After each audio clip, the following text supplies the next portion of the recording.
For as long as I can remember, I was the background noise in my own family. Not loud enough to matter, not bright enough to shine. In every photo, I'm off to the side, if I'm even in it. Jane, of course, always stood in the middle, glowing like she'd been born under a spotlight. She had this way of drawing attention without even trying, and I had this way of disappearing, no matter how hard I tried to be seen. Jane never missed a chance to remind me just how invisible I was. She'd call me Ghost Girl in front of people and laugh like it was a compliment. "Don't mind her," she'd say at family dinners, eyes sparkling with cruelty masked as charm. "She's just part of the furniture." And everyone would chuckle, not realizing, or maybe not caring, that every word chipped away at something soft inside me. I got good at pretending it didn't hurt. But I noticed everything. I always did. I didn't fight back because I knew how easily she turned things around. I stayed quiet, polite, forgettable. But deep down, I was storing it all. Every jab, every eye roll, every time I was cropped out of a photo like I didn't belong. I wasn't invisible. I was watching. The worst part? No one ever stood up for me. Not mom, not dad, not even the cousins who claimed to love me, just the way I was. They'd shake their heads and say, "That's just Jane being Jane," like that excused everything. Like I was supposed to toughen up and be grateful I wasn't completely ignored. But I wasn't ungrateful. I was just tired. Tired of shrinking myself to fit into the little space I was allowed to occupy. I remember one Christmas when everyone got matching pajamas, except me. Mine was an old pair from 2 years before, folded like an afterthought. Jane held up hers and twirled like a princess, the center of everyone's attention. I smiled for the photos, but something cracked inside me that day. Not loudly, just a quiet little shift, like a seam tearing on the inside of a coat. No one sees it, but you feel the cold seeping in. You learn eventually how to disappear on purpose, how to make your voice smaller, your steps quieter. I started avoiding mirrors, stopped asking questions, and trained myself to be agreeable. Jane thrived on attention, and I learned that invisibility was safer. But the thing about staying silent for too long is that your thoughts get loud. Loud enough to echo in ways people don't expect. I used to wonder what it would feel like to be the one people noticed, just once. Not for how I looked or didn't look, but for who I actually was. The kind of attention that isn't performative, that doesn't come with strings or comparisons. I imagined it like sunlight on skin after years in the shade. Warm, honest, soft. But every time that hope flickered inside me, Jane found a way to snuff it out. She'd borrow my things without asking, then laugh when they looked better on her. She once told a room full of strangers that I was adopted, just to see their faces twist with pity. And I laughed too, because that's what I'd been trained to do. But inside, I was splintering. I wasn't angry. Not then. Anger would have meant I believed I deserved better. I didn't. I just wanted to survive her. It's funny how people confuse silence with weakness. But silence is a choice, and I made mine deliberately. I may have looked small, like I didn't matter, but I was collecting everything, storing it, learning, and one day it would mean something, because I wasn't invisible, I was watching.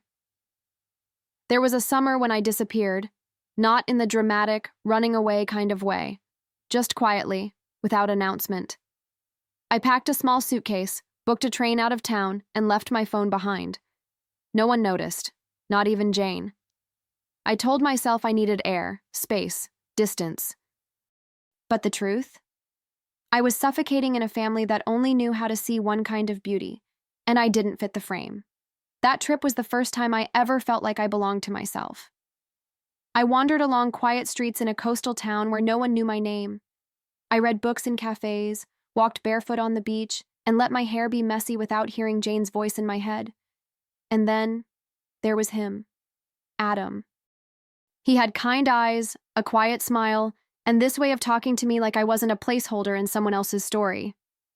We met over coffee, then again at the local bookstore. It felt accidental, but comforting. He never asked too many questions. I never offered too many answers. He didn't know my last name, and I didn't want him to.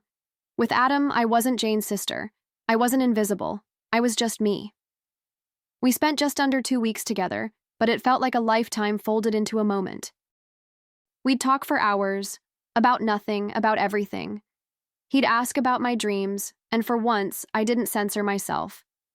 I told him I wanted to feel seen, to create something beautiful, to stop apologizing for simply existing. He listened without blinking, like every word mattered, like I mattered. And when he kissed me for the first time, it wasn't just sweet. It was quiet recognition, like he already knew me. We didn't talk about families. I never mentioned Jane, never spoke about home.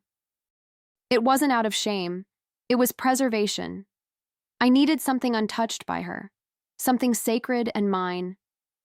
He asked once why I flinched when someone called out my name across the street. I told him I wasn't used to people saying it kindly. He didn't push, just reached for my hand and held it until the shaking stopped. And then, just like that, it was over. Not with a fight, not with betrayal. Just timing. He had to leave. I had to go. Life pulled us apart before we had a chance to plan what came next. We promised to stay in touch, but promises made under starlight don't always survive daylight.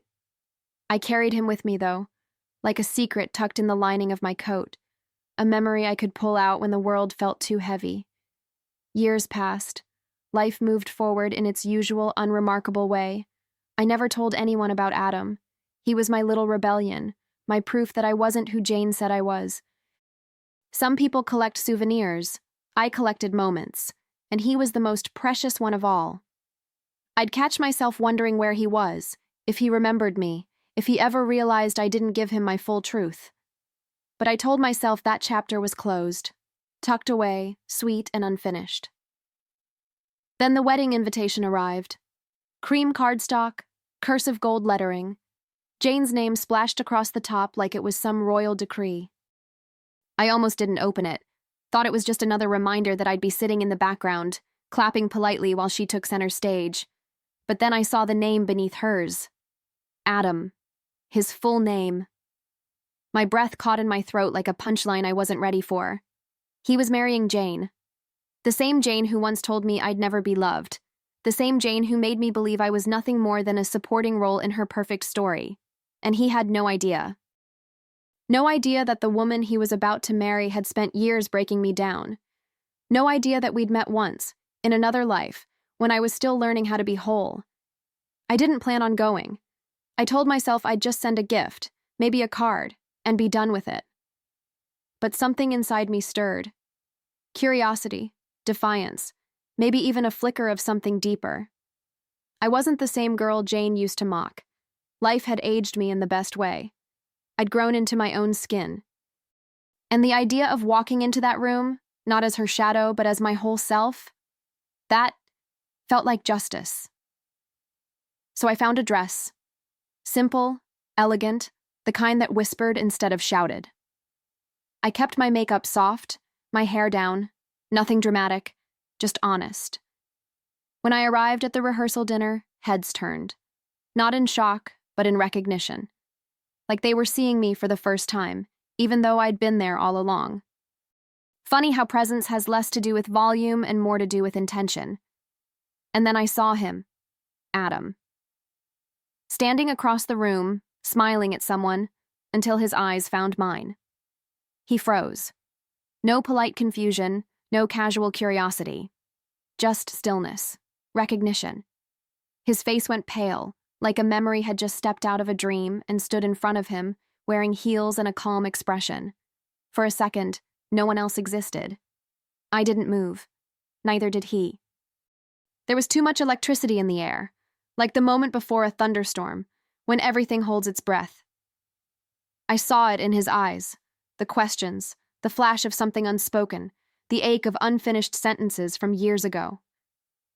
But before either of us could say a word, Jane's voice cut through the tension like a blade.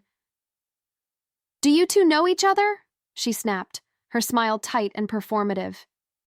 Her hand was looped through his arm, her eyes drilling into me like she could will me back into silence. But I didn't flinch, not this time. I turned toward her, slow and steady, and offered a smile that didn't try to please. "More than you can imagine," I said. My voice didn't shake. I watched her eyes narrow, the corners of her mouth twitch with discomfort. Around us, the room had shifted. Chatter died down. Glasses paused midair. Something had cracked through the facade, and everyone felt it, even if they didn't understand it yet. I could feel the weight of every eye in the room, but for once, I didn't shrink under it. I stood there, calm, collected, fully present. Jane tried to laugh it off, some forced, awkward sound that didn't land. She threw a glance at Adam, but he wasn't looking at her. He was still looking at me, like something inside him had woken up and refused to go back to sleep. No one knew what to say, and that silence became my armor. I didn't need to explain myself. I didn't owe anyone clarity. Jane, who had spent her whole life narrating who I was to the world, suddenly didn't have the script, and I wasn't going to hand her one. Let her squirm. Let her wonder. I'd lived in the quiet corners of her spotlight for too long. Tonight, I was the one casting shadows. I excused myself with grace, leaving Jane mid-sentence and Adam still frozen in place. As I walked away, I didn't rush. I wanted every step to echo. Let them hear it. Let them remember it. I'd been the girl who never spoke up, the one who didn't take up space. But now, the silence wasn't fear. It was choice. And for the first time, silence was my weapon.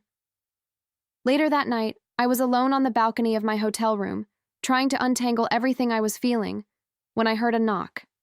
I didn't need to ask who it was. I opened the door, and there he stood. Adam. His face was flushed, not with embarrassment, but something deeper. His hands were clenched, like he'd been holding questions too long. "Why didn't you ever tell me?" he asked, barely above a whisper. I didn't answer right away.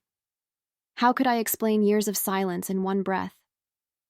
I motioned for him to come in, and for a while we just stood there in the quiet. I told him the truth. About Jane. About the cruelty hidden beneath her charm.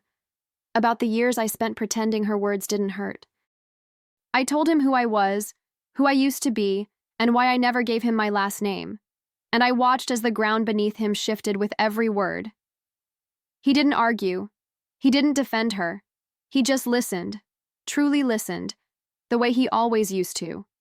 And then I saw it. The crack, the beginning of doubt. His whole face changed, like the spell Jane had cast was finally breaking. I knew something was off, he muttered, almost to himself. I just didn't know how deep it went. Adam sat on the edge of the bed, elbows on his knees, staring at the floor like it might explain something. I stood across from him, arms folded, not defensive, just bracing. "She told me your family was distant," he said. "Cold, that you didn't care to be involved." I let out a small, bitter laugh. "She's always been good at rewriting reality when it suits her." He looked up, and I could see it, his heart breaking in real time. He asked me about the things Jane had said, the way she treated me, the years of small humiliations that everyone brushed aside. And I gave him the truth, stripped and raw. I told him about the Christmas pajamas, the exclusion, the invisible bruises no one ever saw. I didn't cry. I'd cried enough over the years. Now I just wanted it known. He rubbed his hands over his face and said nothing for a long while. Then he whispered, "I don't think I can go through with it." And there it was. Clarity. Not because of me, but because the illusion had finally cracked wide open. He was starting to see her for who she really was, and it terrified him. The next morning, I didn't plan on attending the ceremony. I'd said what I needed to say. I thought that was enough. But curiosity has its own pull, and something inside me whispered that the final page hadn't turned yet. So I went. I stood quietly at the back of the venue, out of sight, half prepared to watch the performance Jane had orchestrated unfold. Guests filled the room, music played. Jane floated in like a vision, flawless in lace, feeding off the attention like it was oxygen. She smiled, unaware, unbothered, until time passed, and Adam didn't appear. At first, it was subtle, just a glance at the door, then more glances, then whispers, and then a note. He'd left it with the officiant. No theatrics. No scene. Just truth. I never saw her face as she read it, but I heard the gasp ripple through the crowd when the words were shared aloud. I can't marry someone who doesn't recognize true beauty when it's standing right beside her. The room went still. And just like that, the perfect day unraveled. The fallout was instant. Jane tried to salvage it, of course, blaming the venue, the planner, the weather, even Adam's fragile emotions. But something had shifted. People looked at her differently now. They started asking questions, remembering things, connecting dots that had always been there, just blurred by her shine. Her perfect image had cracked, and behind it wasn't grace. It was control, entitlement, emptiness. I didn't say a word. I didn't need to. That was the most satisfying part. All my life, I'd been accused of being too quiet, too soft, too forgettable. And yet here I was, still, steady, while her world spun in chaos. Family members who once overlooked me started reaching out, apologizing for not seeing what they should have. I didn't hold it against them. I understood now. People only see what they're ready to accept. And sometimes the truth has to arrive dressed in disaster to be noticed. Adam messaged me a few days later, a long, heartfelt text, said he was sorry for not seeing sooner, sorry for everything Jane had done to me, sorry he hadn't asked more questions. Then he asked if I'd meet him. Said he didn't want to lose the one real thing he'd ever known. And for a moment, I almost said yes. But something in me had shifted too. I stared at his message for a long time, reading it like it belonged to someone else. I remembered how it felt to be seen by him years ago in that quiet town by the sea. I remembered the safety in his voice, the kindness in his hands. And I also remembered how I walked away from that without answers, without him fighting for it. And now, even with everything exposed, I wasn't the same girl hoping to be chosen. So I didn't meet him. I wrote back, simply and clearly. You were a chapter, not the ending. Not with anger, not with regret, just peace. I meant it, too. He had been good to me in a time I needed it most. But this part of my life didn't need a romance to feel whole. It was already whole. I had spent so many years waiting to be wanted, to be noticed. Now, I was walking away, not to hurt anyone, but to honor myself. I left the city a week later, this time not escaping, not hiding. I didn't sneak out. I didn't apologize. My bags were packed with purpose, my ticket booked in my own name. I hugged the people who mattered. I answered the questions I felt like answering. And when Jane tried to call, I let it ring. People still whisper about what happened. About the runaway groom, the shattered wedding, the sister who showed up and shifted the story. Jane, I heard, is trying to regain her image, posting staged photos, rehearsing her version of events, painting herself as the victim of some grand betrayal. But the thing about truth is, once it's out, it doesn't go back in. It lingers, it grows, and people start seeing what they never dared to admit. I didn't stay to watch it all unfold. I didn't need to. I had nothing to prove anymore. I walked through the airport with no makeup, hair tied loose, heart unclenched. And as I waited at the gate sipping coffee, I realized I wasn't angry. Not bitter, just free. I'd carried the weight of her voice on my back for so long, I didn't even recognize how light freedom felt until it was mine. They used to call me the ugly sister, the invisible one, the forgettable one. But the truth has its own beauty. Quiet, enduring, unshakable. And in the end, that's what was left standing. Not revenge, not romance, but clarity. They called me the ugly sister, but in the end, it was beauty that left her sister broken, and truth that walked away untouched.